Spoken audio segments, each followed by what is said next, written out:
שלום יוטיוב, היום אני אראה לכם איך לעשות כזה דבר וגם תמונות אחרות לגוגל. גוגל שרום דרך אגב.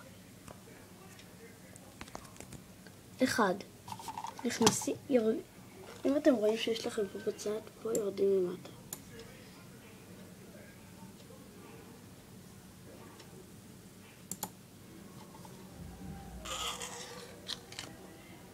נגיד שאתם רוצים שיהיה לכם ברונו מרס. תראו איך עושים את זה. 2. כותבים.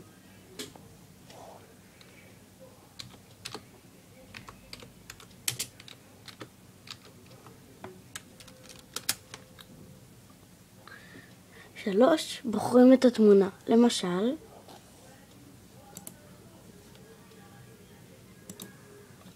תראו, you see? אתם רואים? כל הכבוד. עכשיו תפרסמו את זה איפה שבא לכם.